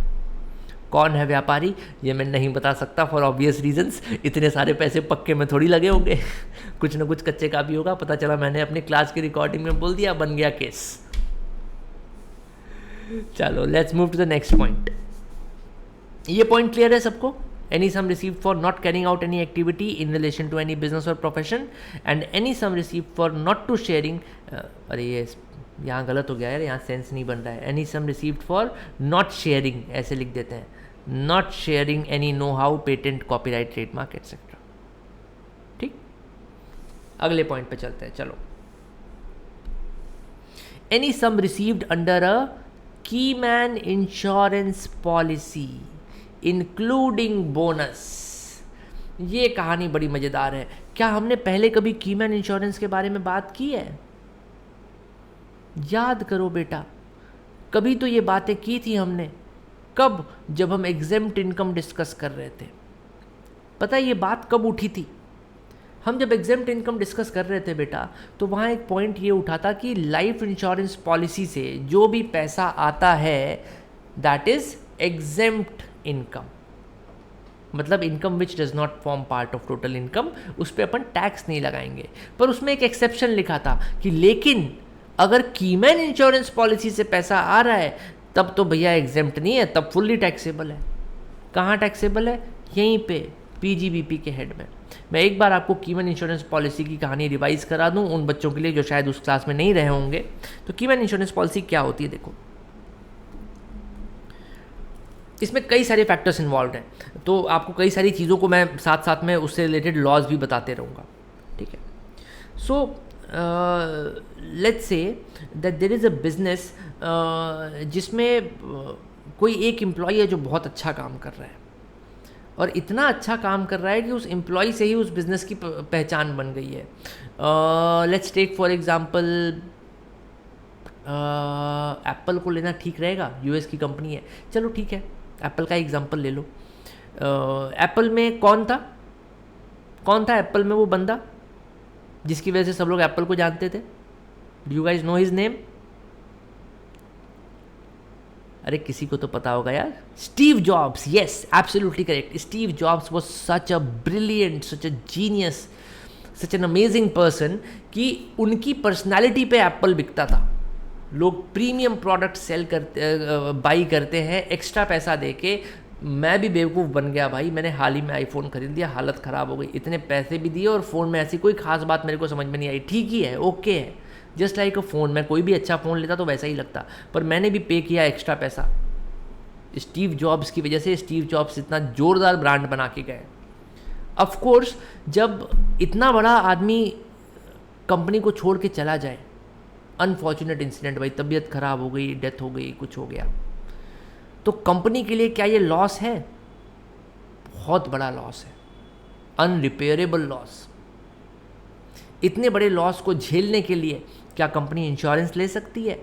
हाँ, इसको कहते हैं कीमैन इंश्योरेंस। कीमैन इंश्योरेंस में क्या होता है कि कंपनी बोलती है कि भाई ये एक बंदा है, ये मेरा कीमैन है, ये नहीं रहेगा तो मेरे बिजनेस को बड़ा नुकसान होगा। तो कंपनी इंश्योरेंस लेती है कि भैया अगर इसको कुछ हो गया तो हमें पैसे दे देना। बात समझ में आई? इंश्योरेंस मैं ऐसे करता हूं, देखो ये दिखाता हूं, रुक जाओ। इंश्योरेंस बिजनेस का एबीसी समझा दूं तुम्हें। ये देखो, इंश्योरेंस बिजनेस में एक होता है इंश्योरर, एक होता है इंश्योर्ड, और एक होता है बेनिफिशियरी।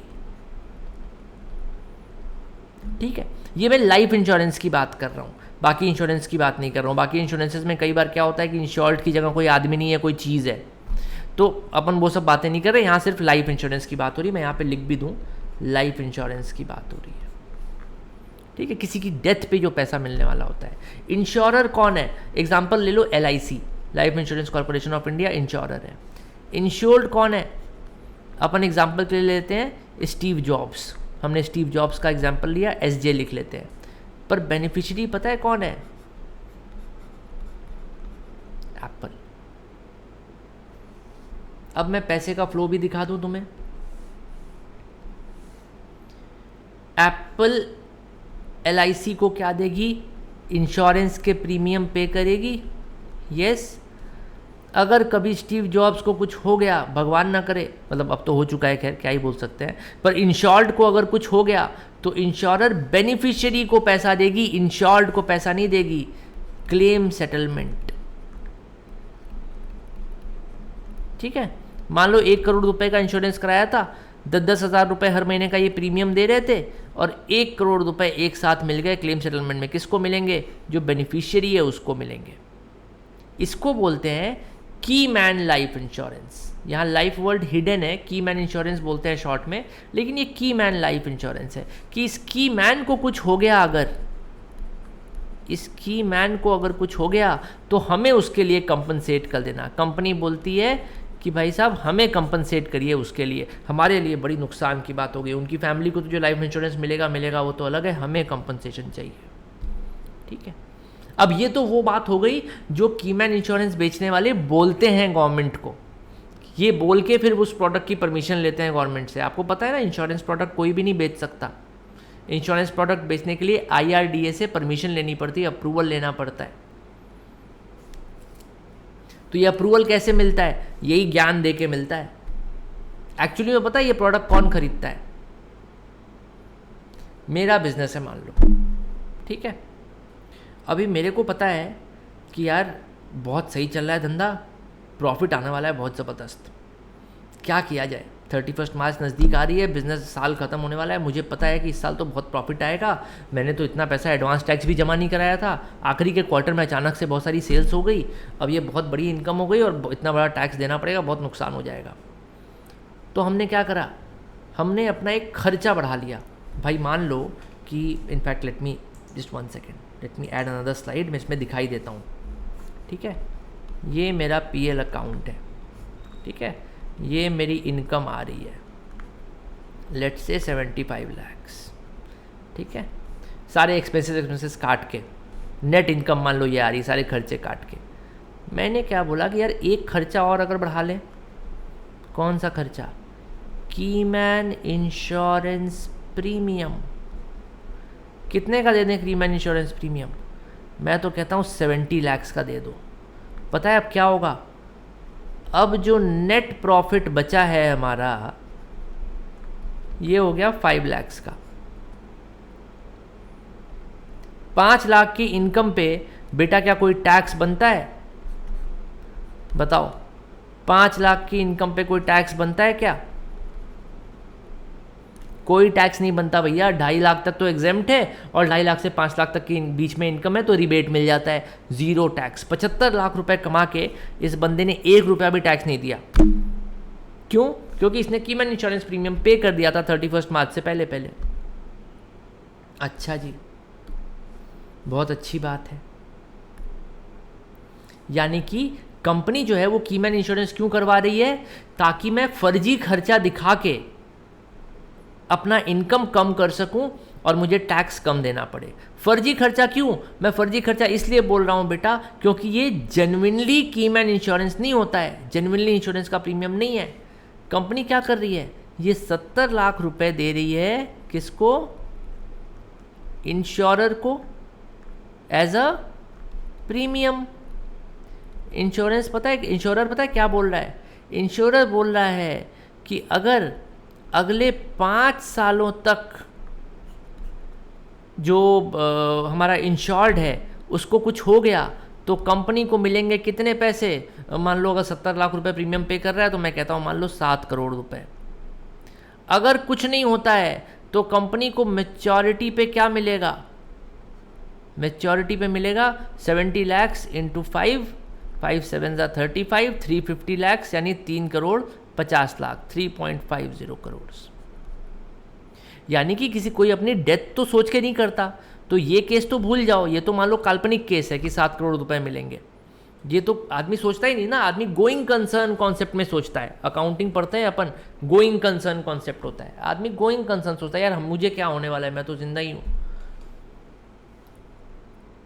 तो हमने क्या करा, 70 लाख रुपए यहाँ पे प्रीमियम दिए और पूरे के पूरे 70 लाख रुपए जो मैंने 5 साल तक खर्चा क्लेम किया था एक साथ मिल गया 3.5 करोड़ रुपए। अब चूंकि ये मैच्योरिटी की प्रोसीड कहाँ से मिल रही हैं? एक इंश्योरेंस कंपनी से मिल रही हैं। तो कोई भी बंदा क्या बोलेगा कि सर ये तो इंश्योरेंस से पैसा आ रहा है, ये एग्जेम्प्ट इनकम है ना। तो पहले तो गवर्नमेंट ने ये चीज़ क्लियर कर दी कि भैया देखो हम इसको एग्जेम्प्ट इनकम नहीं मानते। अगर तुम्हारा जो इंश्योरेंस कंपनी से आने वाला पैसा है वो कीमैन इंश्योरेंस की वजह से आ रहा है तो हम इसको एग्जेम्प्ट नहीं मानेंगे, हम इसको पूरा का पूरा क्या कर देंगे? टैक्सेबल कर देंगे। तो यहाँ पे क्या हुआ, आपने 5 साल तक 70 लाख 70 लाख 70 लाख करके क्लेम करा अपने प्रॉफिट लॉस अकाउंट में खर्चे के तौर पे, और आपका उतने रुपए पे टैक्स बच गया। लेकिन जब एक साथ बड़ा अमाउंट मेच्योरिटी पे मिला तो पूरा का पूरा क्या हो गया, टैक्सेबल हो गया। कौन से हेड में टैक्सेबल हो गया, PGBP। यानी अब जो है वो कीमैन इंश्योरेंस पॉलिसी एक टैक्स डिफरमेंट टूल बन के रह गई है। टैक्स डिफरमेंट टूल, पहले ये क्या थी, पहले टैक्स इवेजन टूल थी। टैक्स को इवेड करने के लिए लोग करते थे, लेकिन जैसे ही गवर्नमेंट ने एग्जेम्पशन खत्म कर दी, अब ये टैक्स डिफरमेंट टूल है कि हम आज टैक्स नहीं देंगे, हम अगले साल भी टैक्स नहीं देंगे, हम 5 साल तक टैक्स नहीं देंगे, लेकिन 6वें साल में जब सारा का सारा पैसा एक साथ मिलेगा तो हम पूरे के पूरे पे टैक्स दे देंगे। समझ में आई पूरी स्कीम? मैं क्यों बोल रहा हूं कि ये जेन्युइन नहीं होता है, क्योंकि जो की मैन होता है ना ऐसे केसेस में, मैं एक चीज़ और बता दूं, की मैन कोई और नहीं होता, उस कंपनी का जो डायरेक्टर होता है खुद ही, जो खुद ही मालिक है, वो खुद बन जाता है। वो बोलता है मेरी जो फैमिली है वो की मैन है, अपनी वाइफ को बना देगा की मैन, अपने मम्मी को बना देगा, अपने पापा को बना देगा, कि अगर इन लोगों को कुछ हो तो कंपनी को पैसा मिले। कंपनी किसकी है, हमारी ही तो है।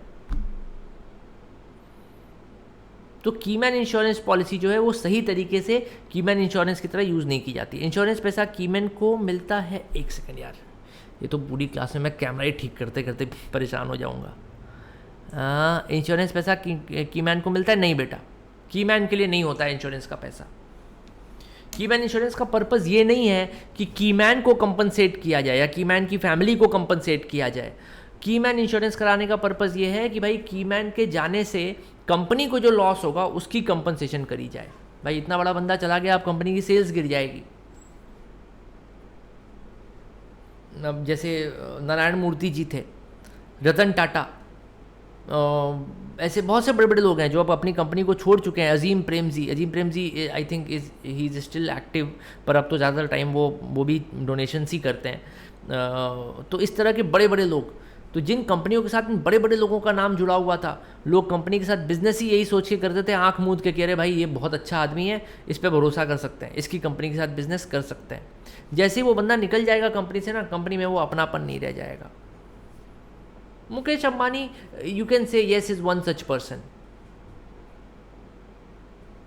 Of course Mukesh Ambani has done a lot with his company, बहुत तरक्की पे ले गया, तो ऑफ कोर्स या you can say Mukesh Ambani is a genuinely की man.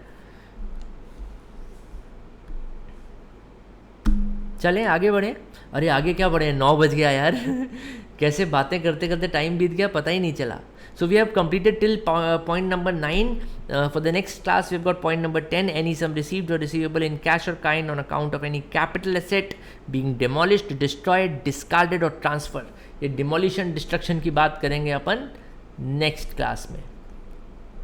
I'll share the slides with you guys. You are free to go through the notes ahead. और जहाँ भी आपको कुछ ऐसा लगे कि मेरे को सर से डिस्कस करना है, you can do it.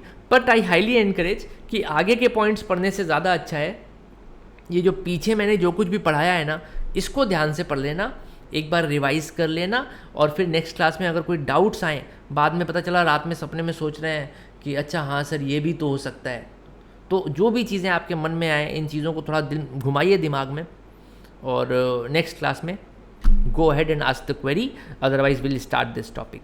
That's all from me tonight. This is your educator CA Prakash Rai signing off, wishing you all a very good night. Tata, bye bye, and thanks for being